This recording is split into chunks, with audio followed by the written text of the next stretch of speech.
ಧನುರಾಶಿಯವರಿಗೆ ಸುಖ ಕಡಿಮೆ ಆಗುತ್ತೆ, ಸಾಲ ಬಾಧೆಗಳು ಹೆಚ್ಚಾಗುತ್ತೆ. ಯಾವ ತರ ಸಾಲ? ಒಂದು ಮಗಳಿಗೆ ಮದುವೆ ಮಾಡೋದು, ಮಗನಿಗೆ ಮದುವೆ ಮಾಡೋದು, ಮನೆ ಕಟ್ಟ ಸಾಲನು, ಅಥವಾ ಒಳ್ಳೆ ಒಳ್ಳೆ ಸಾಲಗಳನ್ನು ಮಾಡ್ತೀರಾ. ಇದೇನಿಲ್ಲ, ಸಾಲದಲ್ಲೂ ಒಳ್ಳೆ ಸಾಲ ಕೆಟ್ಟ ಸಾಲ, ಏನಾದ್ರೂ ಬಡ್ಡಿ ಕಟ್ಟಲೇಬೇಕು, ಲೋನ್ EMI ಕಟ್ಟಲೇಬೇಕು ಅಂದ್ರೆ, ನೀವೇನೋ ಒಂದು ಕಾರ್ ತಗೊಂಡ್ರಿ ಅಂದ್ರೆ ಕೆಟ್ಟ ಸಾಲ, ಒಂದು ಜೂಜಾಡಿದ್ರೆ ಕೆಟ್ಟ ಸಾಲ. ಸಾಲ ಮಾಡಿ ನೀವು ಲೈಫ್ ಅನ್ನು ಎಂಜಾಯ್ ಮಾಡಿ. ಧನುರಾಶಿ ಗುರು ಗೋಚಾರ ಫಲ ಹೇಗಿದೆ ಅನ್ನುವಂಥದ್ದನ್ನ ಈ ವಿಡಿಯೋ ನಾವು ನೋಡೋಣ. ಧನುರಾಶಿಯವರಿಗೆ ಕಳೆದ 1 ವರ್ಷದಿಂದ ಗುರು ಪುಷ್ಕಳವಾದಂತಹ ಬಲವನ್ನ ಕೊಡ್ತಾ ಇದ್ರು. ಸರಿಯಾದ ಸಮಸಪ್ತಮದಲ್ಲಿದ್ದಂತಹ ಗುರುವಿನ ನೇರ 7ನೇ ಮನೆಯ ದೃಷ್ಟಿ ಧನುರಾಶಿಯವರ ಮೇಲೆ ಬಿದ್ದಿತ್ತು. ಈಗ ಜೂನ್ 2ನೇ ತಾರೀಕು 2026ಕ್ಕೆ ಧನುರಾಶಿಯವರಿಗೆ ಗುರು ಬಂದು ಸಪ್ತಮ ಸ್ಥಾನದಿಂದ ಅಷ್ಟಮ ಸ್ಥಾನಕ್ಕೆ ಬದಲಾವಣೆ ಆಗ್ತಾ ಇರತಕ್ಕಂಥದ್ದು ಒಂದು ಬೇಸರದ ಸಂಗತಿ. ಆದ್ರೂ ಸಹ ಧನುರಾಶಿಗೆ ಅಧಿಪತಿ ಯಾರು? ಗುರುನೇ ಅಲ್ವಾ. ರಾಶ್ಯಾಧಿಪತಿ ಯಾವತ್ತೂ ರಾಶಿಗೆ ಸಮಸ್ಯೆನ ಉಂಟು ಮಾಡಲ್ಲ. ಆದ್ರೂ ಗುರುಬಲ ಅಂತ ಇದ್ದಾಗ ಅದ್ರದ್ದು ಪ್ರಭಾವನೇ ಬೇರೆ, ಅದರದ್ದು ಬಲನೇ ಬೇರೆ. ಗುರುಬಲ ಇದ್ದಾಗ ಸ್ವಲ್ಪ ಕೆಲಸಗಳು ಬೇಗ ಆಗುತ್ತೆ, ವೃದ್ಧಿಯ ಸಂಕೇತ ಅಂತ ಹೇಳ್ತೀವಿ. ಅಂದ್ರೆ ಎಲ್ಲೂ ಕೆಳಗೆ ಬೀಳೋದಿಲ್ಲ, ಮೇಲೆ ಹತ್ತುತ್ತಾ ಇರುವಂತಹ ಸಂಕೇತವನ್ನು ನಾವು ವೃದ್ಧಿ ಸಂಕೇತ ಅಂತ ಕರಿತೀವಿ. ಸರಿ, ಇಷ್ಟು ದಿನ ಇತ್ತು ನಿಮ್ಗೆ, 1 ವರ್ಷಗಳಿಂದ ಇತ್ತು.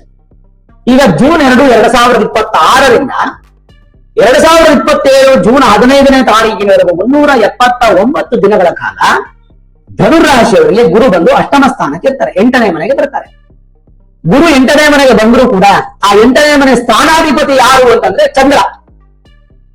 ಚಂದ್ರವನ್ನು ನಾವು ಬಹಳ ಅತ್ಯಂತ ಶಾಂತ ಗ್ರಹ ಮತ್ತು ಅತ್ಯಂತ ಶುಭ ಗ್ರಹ ಅಂತ ಕರಿತೀವಿ. ಈಗ ನೋಡಿ, ನಿಮ್ಮ ರಾಶಿಯಾಧಿಪತಿ ಗುರುಗೆ ಚಂದ್ರ ಏನಾಗ್ತಾನೆ? ಕ್ಲೋಸ್ ಫ್ರೆಂಡ್, ಬಹಳಷ್ಟು ಮಿತ್ರನಾಗ್ತಾನೆ. ಎಕ್ಸಾಂಪಲ್ ನಾನು ನಿಮ್ಗೆ ಹೇಳೋದಂದ್ರೆ, ಗುರು ಮತ್ತೆ ಚಂದ್ರ ಒಂದೇ ಸ್ಥಾನದಲ್ಲಿ ಕುತ್ಕೊಂಡಿದ್ರೆ ಅದನ್ನ ಗಜಕೇಸರಿ ಯೋಗ ಅಂತ ಕರಿತೀವಿ. ಅಥವಾ ಕೇಂದ್ರ ಸ್ಥಾನಗಳಲ್ಲಿ 1, 4, 7, 10 1, 4, 7, 10ನೇ ಸ್ಥಾನದಲ್ಲಿ ಕುತ್ಕೊಂಡಿದ್ರು ಕೂಡ ಗುರು ಚಂದ್ರರು, ಅದನ್ನ ಗಜಕೇಸರಿ ಯೋಗ ಅಂತೀವಿ. ಈಗ ಗುರು ಬರ್ತಾ ಇರ್ತಕ್ಕಂಥ ಸ್ಥಾನ ಬಂದು ಚಂದ್ರನ ಮನೆ. ಅಲ್ಲೇನು ಸುಮ್ಮನೆ ಬರ್ತಾ ಇಲ್ಲ, ಗುರು ಬಂದು ಉಚ್ಚ ಸ್ಥಾನಕ್ಕೆ ಬರ್ತಾ ಇದ್ದಾರೆ, ಎಕ್ಸಾಲ್ಟೆಡ್ ಪೊಸಿಷನ್. ಒಂದು ಗ್ರಹ ತನ್ನ ಉಚ್ಚ ಸ್ಥಾನಕ್ಕೆ ಬಂದಾಗ ಆ ಗ್ರಹ ತನ್ನ ಮಿತ್ರ ರಾಶಿಗೆ, ತನ್ನ ರಾಶಿಯಾಧಿಪತಿಗಳಿಗೆ ಒಳ್ಳೆಯ ಫಲವನ್ನೇ ಕೊಡ್ತಾರೆ.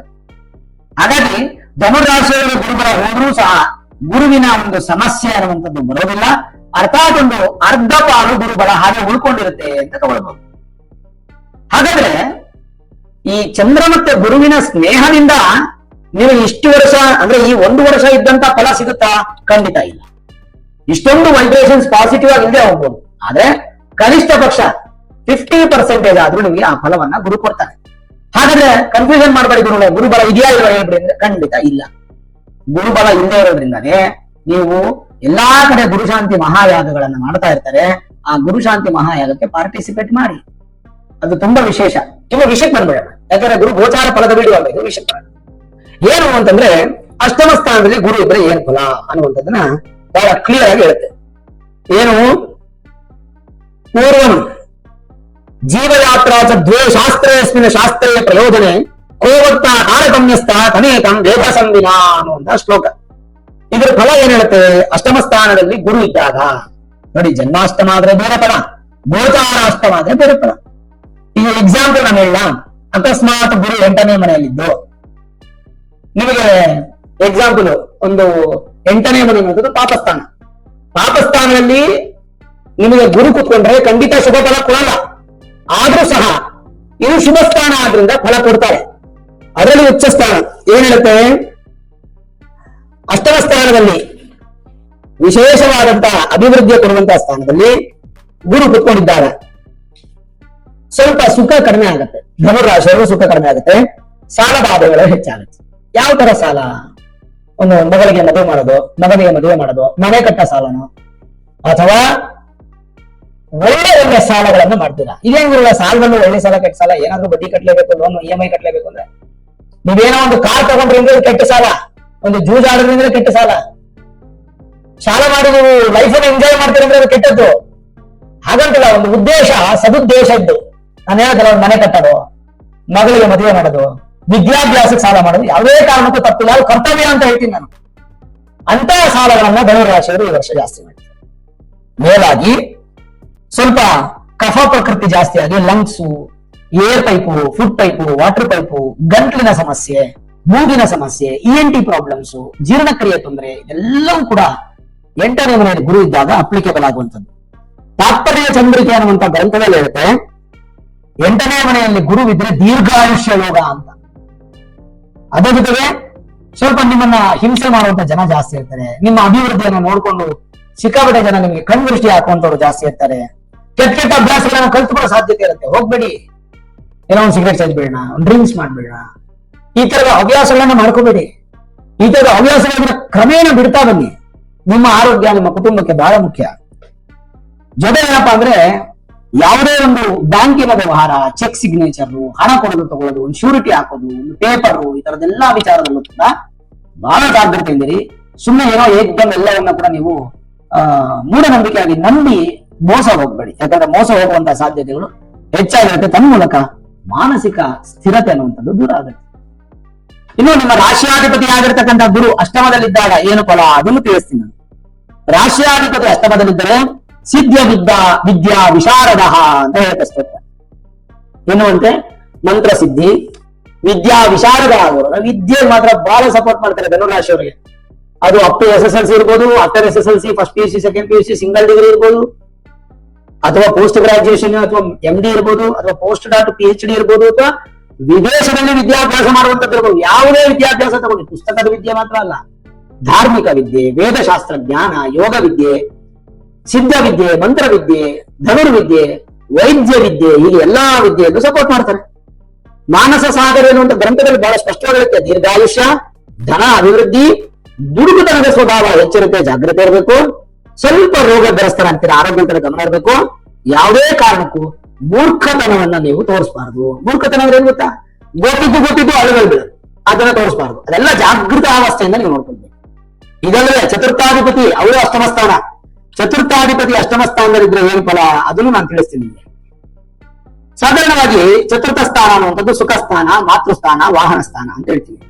ಚತುರ್ಥ ಸ್ಥಾನಾಧಿಪತಿ ಅಷ್ಟಮದಲ್ಲಿದ್ದಾಗ ಏನ್ ಫಲವನ್ನ ಗುರು ಕೊಡಬಹುದು ಅಂತಂದ್ರೆ, ಬಂಧೋ ಮಾತೃ ಸಹೃತ್ರಚದ ಸುತ ಸ್ತ್ರೀ ಸೌಖ್ಯ ಧನಾನ್ವಿತ ಅನ್ನುವಂತೆ ಚತುರ್ಥದ ಗುರುವಿನಿಂದ ತಾಯಿಯ ಆಶೀರ್ವಾದ ತುಂಬಾ ಚೆನ್ನಾಗಿರುತ್ತೆ. ಬಂಧು ಮಿತ್ರರು ನಿಮಗೆ ಸಪೋರ್ಟ್ ಮಾಡ್ತಾರೆ, ಮಕ್ಕಳಿಂದ ಸಹಾಯ, ಪುರುಷರಿಗೆ ಸ್ತ್ರೀ ಸಂಪತ್ತು ವೃದ್ಧಿ ಆಗುತ್ತೆ. ಅಂದ್ರೆ ಅರ್ಥಾತ್ ಗಂಡನಿಗೆ ಹೆಂಡತಿಯಿಂದ ಸಪೋರ್ಟ್ ಸಿಗುತ್ತೆ, ಹೆಂಡತಿಗೆ ಗಂಡನಿಂದ ಸಪೋರ್ಟ್ ಸಿಗುತ್ತೆ.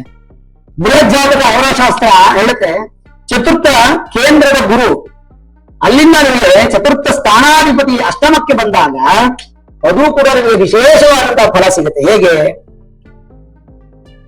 ಮನೆ ಮಠ ಅನ್ನುವಂಥದ್ದು ನಿಮಗೆ ಸ್ಥಿರವಾಗಿದ್ರೆ ಅದನ್ನು ಉಳಿಸ್ಕೊಳ್ಳಿ. ಹೊಸದಾಗಿ ಯಾವ ಈ ವರ್ಷ ಕೈ ಹಾಕಕ್ಕೆ ಹೋಗ್ಬೇಡಿ. ಫಿನಾನ್ಷಿಯಲ್ ಅಕ್ಯುಮುಲೇಷನ್ ಮಾಡಿ ಇಟ್ಕೊಳ್ಳಿ, ದುಡ್ಡೆಲ್ಲ ಒಂದ್ ಕಡೆ ಸೇರಿಸಿಡಿ. ಒಂದು ಮನೆ ತಗೊಳಕ್ಕೆ 1 ಕೋಟಿ ಬೇಕು ಅಂದ್ರೆ ನಿಮ್ಮ ಹತ್ರ ಒಂದು 30 ಲಕ್ಷ ಇದೆ ಅಂದ್ರೆ ನೀವು 70 ಲಕ್ಷ ಸಾಲ ತಗೋಬೇಕು ಅಂತ ಅನ್ಕೊಳ್ಳಿ. ಈ ವರ್ಷ ನೀವು ತಗೋಬೇಡಿ. ಈ ವರ್ಷ ಇನ್ನೊಂದು 10 ಲಕ್ಷ ಸೇರ್ಸಕ್ಕೆ ಪ್ರಯತ್ನ ಪಡಿ. ನೀವು ನೋಡಿ 70 ಲಕ್ಷ ಮಾಡೋ ಅವಶ್ಯಕತೆ ಇಲ್ಲ, 60 ಲಕ್ಷಕ್ಕೆ ನಿಮಗೆ ಪರಿಪೂರ್ಣ ಆಗುತ್ತೆ. ತದನಂತರ ವಾಹನದಿಂದ ಸೌಖ್ಯ, ಜೊತೆಗೆ ಕೋರ್ಟ್ ಕಚೇರಿಗಳಲ್ಲಿ ಸ್ಥಿರ ಆಸ್ತಿಗೆ ಸಂಬಂಧಪಟ್ಟಂತ ವಿಚಾರದಲ್ಲಿ ನಿಧಾನವಾದಂತ ಜಯಪ್ರಾಪ್ತಿ. ಇದೆಲ್ಲವೂ ಕೂಡ ನಿಮಗೆ ಅಷ್ಟಮ ಸ್ಥಾನದಲ್ಲಿ ಗುರು ಇದ್ದಾಗ ಫಲ ಸಿಗುವಂಥದ್ದು. ಇನ್ನು ಸಂಹಿತ ಏನ್ ಹೇಳುತ್ತೆ? ಸಂಹಿತೆ ಬಹಳ ಸ್ಪಷ್ಟವಾಗಿರುತ್ತೆ. ಅಷ್ಟಮದ ಗುರು ಏನೇನು ಫಲ ಕೊಡ್ಬೋದು ಅನ್ನೋದನ್ನ ಬಹಳ ಅಕ್ಯುರೇಸಿ ಆಗಿ ಹೇಳುತ್ತೆ. ದೈಹಿಕ ಸಂತೋಷ ಸ್ವಲ್ಪ ಕಡಿಮೆ, ದೈಹಿಕವಾಗಿ ಸ್ವಲ್ಪ ಬಳಲ್ತೀರ, ದೇಹದ ಶಕ್ತಿ ಬಂದು ನಿಮಗೆ ಕುಂದುತ್ತೆ. ಸ್ವಲ್ಪ ವಾಹನ ಓಡಿಸುವಂತಹ ವಿಚಾರದಲ್ಲಿ ಜಾಗ್ರತೆ, ಅಪಘಾತ ಸಂಭವ. ವ್ರಣ ರೋಗಗಳು ಅಂತ ಹೇಳ್ತೀವಿ, ಅಂದ್ರೆ ಮೇಲೆ ಕಾಣುವಂತ ಗಾಯಗಳು, ಡ್ರೈ ಸಮಸ್ಯೆಗಳು ಎಲ್ಲ ಹೆಚ್ಚಾಗುತ್ತೆ, ಸ್ಕಿನ್ ಇಶ್ಯೂಸ್ ಆಗುವಂಥದ್ದು. ಮನಸ್ಸು ತುಂಬಾ ಬಲಹೀನವಾಗುತ್ತೆ. ಮನಸ್ಸು ಸ್ಟ್ರಾಂಗ್ ಇರೋದಕ್ಕೆ ಮೆಡಿಟೇಷನ್ ಅನ್ನು ಮಾಡಿ, ಜೊತೆಗೆ ತಾಯಿಯ ಆಶೀರ್ವಾದ ಒಂದು ಸ್ವಲ್ಪ ಹೆಚ್ಚಾಗಿ ಸಿಗುತ್ತೆ. ಹೊಸದಾಗಿ ಪಿತರಾದಂತ ಆಸ್ತಿ ವಿಚಾರದಲ್ಲಿ ಗಲಾಟೆಗಳು ಉತ್ಪತ್ತಿ ಆಗಬಹುದು, ಅದು ನಿಧಾನಗತಿಯಲ್ಲಿ ಸಾಲ್ವ್ ಆಗುತ್ತೆ. ಸಂತಾನದಿಂದ ಸ್ವಲ್ಪ ಸುಖವನ್ನು ಪಡೆದಿರ, ಜೊತೆಗೆ ಅಧಿಕವಾದಂತಹ ಭೋಜನ, ಅಧಿಕವಾದಂತಹ ಶ್ರಮ, ಅಧಿಕವಾದಂತಹ ಜಲಪಾನ, ಅಧಿಕವಾದಂತಹ ನಂಬಿಕೆ, ಅಧಿಕವಾದಂತಹ ವ್ಯವಹಾರ, ಈ ಅಧಿಕ ಅನ್ನುವಂಥದ್ದು ನಿಮ್ಮ ಜೀವನದಲ್ಲಿ ಇನ್ನೊಂದು ವರ್ಷ ಇರೋದು ಬೇಡ. ಜೂನ್ 2, 2026ರಿಂದ ಜೂನ್ 15, 2027 ತನಕ 379 ದಿನಗಳು ಅಧಿಕ ಅನ್ನುವಂತಹ ಮಾತು ನಿಮ್ಮ ಒಂದು ಬಾಯಲ್ಲಿ ಬರೋದು ಬೇಡ. ಯಾವುದನ್ನು ಕೂಡ ಜಾಸ್ತಿ ಮಾಡಕ್ ಹೋಗ್ಬೇಡಿ, ಎಲ್ಲ ಬ್ಯಾಲೆನ್ಸ್ಡ್ ಆಗಿ ಮಾಡಿ. ಈವನ್ ಫುಡ್ ಇಂಟೇಕ್ ಮಾಡೋದು ಕೂಡ ಬ್ಯಾಲೆನ್ಸ್ಡ್ ಆಗಿರ್ಲಿ. ಸ್ವಲ್ಪ ವ್ಯಾಜ್ಯಗಳು ಜಾಸ್ತಿ ಆಗುತ್ತೆ ಬಾಯಿಂದ, ಅಂದ್ರೆ ಮಾತಾಡುವಂಥದ್ದು, ನಿಮ್ಮ ಮಾತಿನಿಂದ ಸ್ವಲ್ಪ ವ್ಯಾಜ್ಯಗಳು ಜಾಸ್ತಿ ಆಗುತ್ತೆ. ಸ್ವಲ್ಪ ಮಟ್ಟಿಗೆ ಹೊಸಬರ ಮಾತುಗಳನ್ನ ಕೇಳುವಂಥದ್ದು, ಏನೋ ನಿಮ್ಮ ಅಪ್ಪ ಹಂಗಂದ್ರಪ್ಪ, ನಿಮ್ಮ ಅಮ್ಮ ಹಿಂಗಂದ್ರಪ್ಪ ಅಂತ ಯಾರು ಹೇಳಿದ್ರೆ ಮನೆಗೆ ಒಂದು ಜಗಳ ಆಡೋದು, ನಾವು ಏನೋ ಅವ್ನು ವಾಕಿಂಗ್ ಅಂತ ಅವ್ರು ಹೊಂದಿರಲ್ಲ, ಏನೋ ಒಂದು ಮಿಸ್ ಕಮ್ಯುನಿಕೇಶನ್ ಆಗಿರುತ್ತೆ. ಅದೆಲ್ಲ ನೀವು ಪ್ರತ್ಯಕ್ಷವಾಗಿ ಕಂಡರೂ ಪ್ರಮಾಣಿಸಿ ನೋಡುವಂತಹ ಒಂದು ಗಾದೆ ಮಾತೇನಿದೆ ನಮ್ಮಲ್ಲಿ, ಅದನ್ನ ನೀವು ಈಗ ಅಪ್ಲಿಕೇಬಲ್ ಮಾಡ್ಕೋಬೇಕು. ಧನುರಾಶಿಯಲ್ಲಿ ಈ ವರ್ಷ ಸುಲಭ ಸಂಪಾದನೆ ಆಗಲ್ಲ, ಬಹಳ ಕಷ್ಟಪಟ್ಟು ಸಂಪಾದನೆ ಮಾಡ್ಬೇಕು. ಸುಲಭ ಸಂಪಾದನೆ ಇಲ್ಲ ನಿಮ್ಗೆ, ಈಸಿಯಾಗಿ ಅದು ಬರೋದಿಲ್ಲ. ಈ ಒಂದು ವರ್ಷ ಇತ್ತಲ್ಲ ಆ ರೀತಿ ಅಂತ ಈಸಿಯಾಗಿ ಸಂಪಾದನೆ ಇಲ್ಲ. ಜೊತೆಗೆ ನಿಮ್ಮ ಐಶ್ವರ್ಯವನ್ನು ಕಳ್ಕೋಬಾರದು, ಒಂದೊಂದು ಲಿಮಿಟ್ ಆಗಿ ಖರ್ಚು ಮಾಡಿ, ಕಂಜೂಸ್ ಆಗ್ಬಿಡಿ. ತುಂಬಾ ಕೈಗೆ ಸಿಕ್ಕಿದೆ ಅಂತ ಅಂದ್ಬಿಟ್ಟು ಹಣ ತುಂಬಾ ಖರ್ಚು ಮಾಡೋದಲ್ಲ, ಕುಟುಂಬದ ಬಗ್ಗೆ ಆಲೋಚನೆ ಮಾಡಿ, ಅದು ತುಂಬಾ ಇಂಪಾರ್ಟೆಂಟ್. ಓವರ್ ಆಲ್ ನೋಡಿದಾಗ ಭಗವಂತನ ಆಶೀರ್ವಾದ ಅನ್ನುವಂಥದ್ದು ಧನುರಾಶಿಯವರ ಮೇಲೆ 50% ಇದೆ. ಇನ್ನು 50% ನೀವು ಗುರುಗಳ ಕ್ಷೇತ್ರ ದರ್ಶನ, ಗುರುಗಳ ಸೇವೆ, ಗುರುಗಳ ಸ್ತೋತ್ರವನ್ನ ಕೇಳುವಂಥದ್ದು, 2ನೇ ತಾರೀಕು ಮಾಡುವಂತಹ ಗುರುಶಾಂತಿ ಮಹಾಯಾಗಕ್ಕೆ ಪಾರ್ಟಿಸಿಪೇಟ್ ಮಾಡೋದು, ಎಲ್ಲಾದ್ರೂ ಮಾಡಿಸಿ, ಒಟ್ಟು ಮಾಡಿಸಿ. ಧನುರಾಶಿಯಲ್ಲಿ ಬೇಕು, ಗುರುಗಳ ಆಶೀರ್ವಾದ ಬೇಕು. ನಿಮ್ಮ ಅದೃಷ್ಟ ಧನುರಾಶಿಯವರು, ನಿಮ್ಮ ಅದೃಷ್ಟ ಏನಂದ್ರೆ ನಿಮ್ಮ ರಾಶಿಯಾಧಿಪತಿ ಗುರು ಆಗಿ ತಂದೆ ಅದೃಷ್ಟ ನಿಮಗೆ ಬಿಟ್ರೆ, ಅಕಸ್ಮಾತ್ ನಿಮ್ಮ ರಾಶಿಯಾಧಿಪತಿ ಏನಾದ್ರು ಬುಧನೋ ಶನಿನೋ ಶುಕ್ರನೋ ಯಾರಾದ್ರೂ ಆಗಿದ್ರೆ ಖಂಡಿತವಾಗ್ಲೂ ಈ ವರ್ಷ ನಿಮಗೆ ಬಹಳ ದೊಡ್ಡ ದೊಡ್ಡ ಪ್ರಮಾಣದ ಪೆಟ್ಟುಗಳನ್ನು ಬೀಳ್ತಿತ್ತು. ಈಗ ಅದಕ್ಕೆ ಅವಕಾಶ ಇಲ್ಲ. ಯಾವತ್ತೂ ಧನುರಾಶಿಯವರಿಗೆ ಗುರು ಅಂತಹ ಅವಕಾಶವನ್ನ ಮಾಡಿಕೊಡಲ್ಲ. ಮೇಲಾಗಿ ಉಚ್ಚ ಸ್ಥಾನದ ಫಲಗಳು ಅದು ನಿಮಗೆ ಸಂಪೂರ್ಣವಾಗಿ ಸಿಗ್ಬೇಕು ಅನ್ನೋದೇ ನನ್ನ ಆಶಯ, ನನ್ನ ಆಸೆ. ಯೋಚನೆ ಮಾಡಬೇಡಿ, ಚಿಂತೆ ಮಾಡಬೇಡಿ. ಧನುರಾಶಿಯವರು ಗುರು ಸೇವೆಯನ್ನ ಮಾಡಿ, ಗುರುಗಳ ಆಶೀರ್ವಾದದಿಂದ ಈ ಗುರುವಿನ ಗೋಚಾರವಾದರೂ ಕೂಡ ಉತ್ತಮವಾದಂತಹ ಸ್ಥಾನ, ಮಾನ, ಗೌರವ, ಅಭಿವೃದ್ಧಿ ಅನ್ನುವಂಥದ್ದು ಪ್ರಾಪ್ತಿಯಾಗಿ ಸಕಲ ಭೋಗ ಭಾಗ್ಯಗಳನ್ನು ಪಡೆದು ಐಶ್ವರ್ಯವಂತರಾಗುವುದರಲ್ಲಿ ಯಾವುದೇ ಸಂದೇಹನೇ ಇಲ್ಲ. ಬಟ್ ನಿಮ್ ಪ್ರಯತ್ನ ಜೊತೆಗೆ ಗುರುಗಳ ಆಶೀರ್ವಾದ ಎರಡು ಬಹಳ ಮುಖ್ಯ. ನೋಡಿರಲ್ಲ ವೀಕ್ಷಕರೇ, ಧನುರಾಶಿಯವರ ಗುರು ಗೋಚಾರ ಫಲದ ಸ್ಪೆಷಲ್ ವಿಡಿಯೋ. ಈ ವಿಡಿಯೋ ಇಷ್ಟ ಆಗಿದ್ರೆ ಲೈಕ್ ಮಾಡಿ, ಶೇರ್ ಮಾಡಿ, ಮುಖ್ಯವಾಗಿ ನಮ್ಮ ಚಾನೆಲ್ಗೆ ಸಬ್ಸ್ಕ್ರೈಬ್ ಮಾಡಿ, ಬೆಲ್ ಐಕಾನ್ ಅನ್ನು ಪ್ರೆಸ್ ಮಾಡಿ.